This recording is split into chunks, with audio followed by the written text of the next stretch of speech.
Hello world, welcome back to Razor RC. We've got another fun unboxing for you today.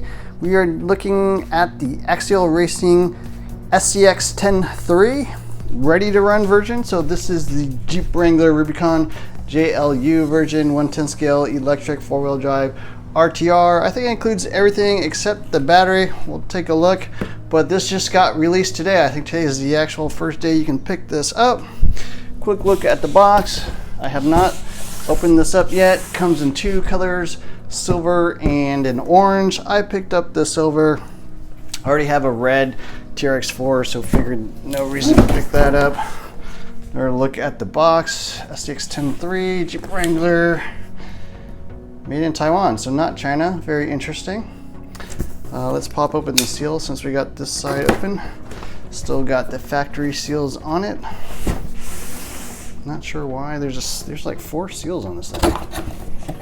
And then let's grab the other side as well. So yeah, the SCX10 III is obviously the successor to the SCX10 II, probably the most popular scale crawler of all time. Take a look at the other side. Length dimensions, so there's a 12.3 inch wheelbase. I assume this has adjustable wheelbase. This is actually my very first Axial. I have not owned an Axial before. Designed, built, and backed by Horizon Hobby. Horizon Hobby, probably one of the largest companies in the hobby world. Certainly them and Traxxas go head to head in a lot of different areas. First thing we're going to pull out is the radio transmitter.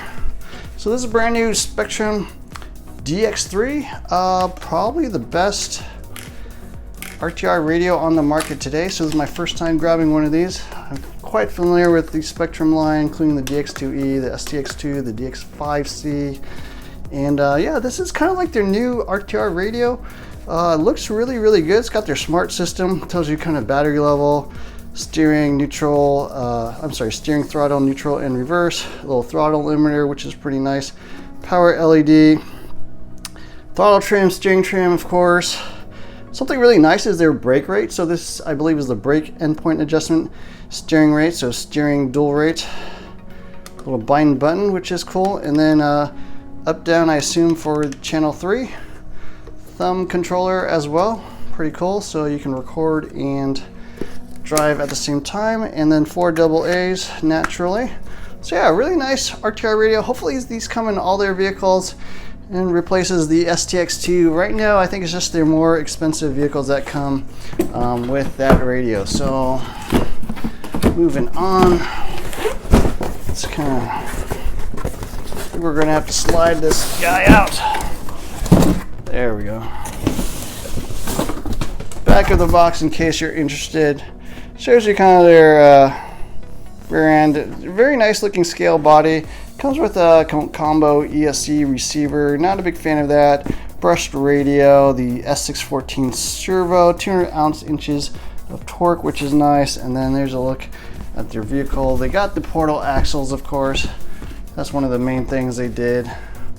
Brushed motor, high pinion gears. So it does have a 2-speed transmission. All metal links, which is nice. 23 tooth servo horn. Boo, would really like to see Spectrum switch to 25 tooth and beadlock wheels. Throw that to the side, and how exactly, oh, it slides out kind of sideways. Interesting little design. So there is the actual car, and let's pop off some of these clips. Okay, 4 zip ties later, and we got the truck out of the box. Here's a quick look at the manual. Shows the 2 different colors, the silver and orange. It's really actually a gray, just kind of a flat gray actually.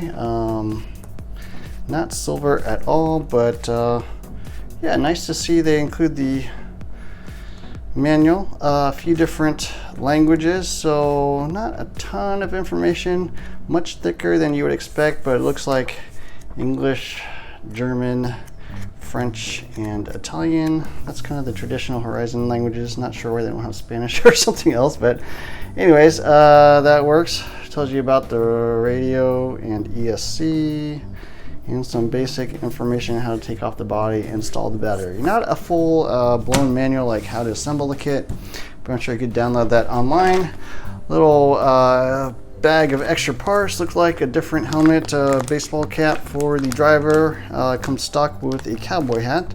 Receiver box, and then I guess if you use your own receiver, switch that out. That's nice. T-wrench, a few extra screws and parts, and 4 AA's. Very nice to see.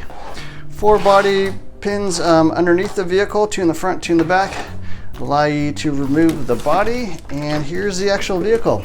Super nice scale looking body, tinted windows, clear windows, a lot of stickers, some nice little plastic accessories, door handles, fender guards, fully fender as well. That's nice to see. LEDs front and rear, a little California license plate, which I like being in California, and just a fully authentic, officially licensed Jeep body. So pretty dang cool. Actually quite nice. You know, probably on par with the Red Cat Gen 8 body, but certainly super nice. Here's a look at the vehicle. Some scale accessories, including, you know, sort of a fake motor here, air intake as well. Obviously forward mounted motor, transmission down the middle. A couple different battery locations out here in the rear, like up to I think a full size pack. Looks like removable little trays as well. Or you can mount it side if you have like sort of a shorty or a small battery. Not even a shorty, I think just a little mini battery here on the side. I believe it's 2S, 3S capable. We'll see. Little side guards as well. Here's the combo ESC and receiver. They call it the Spectrum Firma 40 amp Smart ESC. So a little bind button, nice to see, no bind plugs, on off switch.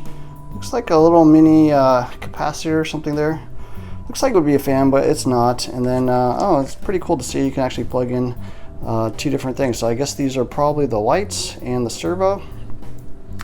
Or actually maybe the 2 servos. So throttle must be integrated, so they got servo and then the one optional servo SX10 which looks like it's probably, I believe it's the dig function, but this transmission does support high-low speed as well. Officially licensed tires, Beadlock Wheels. So these are the, what are these? The Nitto Grapplers, Trail Grapplers MTs. So kind of a shiny silver finish on the plastic beadlocks. Aluminum shocks, front and rear, of course. Nice to see they actually have slightly different angles to them. I believe the TRX4 are all just straight up and down. Steel frame rails, C rails, and then all metal links. I believe these are steel. Plastic drive shafts, although it does look like it has some metal components. I believe these are fully locked differentials, front and rear, as you would expect. Little offset pumpkin. See how much bump steer we got on this thing. Looks like a pretty good geometry, not much bump steer. That was one issue with the Red Cat. It's got quite a bit of bump steer. So yeah, pretty nice, high quality looking, cool looking vehicle overall. So this does cost $500. The kit version sells for $370, so quite a bit of a price premium over the kit version. I was actually debating whether I get the RTR or the kit. Thought strongly about getting the kit, but this came in first, so I decided to pick this up. And it's brand new, so I figured more people would be interested in seeing that. Metal servo up there in the front, kind of offset. Kind of interesting design. So yeah, this is pretty exciting stuff. My first Axial. Gonna take this out, do some driving with it. Also have a TRX4, and then my buddy's got a Gen 8 X Edition. We'll be doing some comparisons and some crawling and kind of get a good feel for this vehicle. So anyways, that's it. Unboxing of the Axial Racing SCX10 III Jeep Wrangler RTR version. And oh yeah, one last thing. The battery is an IC3. I don't know, not a big fan of that. Honestly, I think most people are gonna be running this on LiPo, and most LiPos are really gonna be EC5, so a little bit of a disappointment that they got that, but anyways, we'll figure out what to do there. Yeah, so that's it. Definitely hit the like, share, subscribe button, share with your friends. Look for more videos soon, and thanks for watching.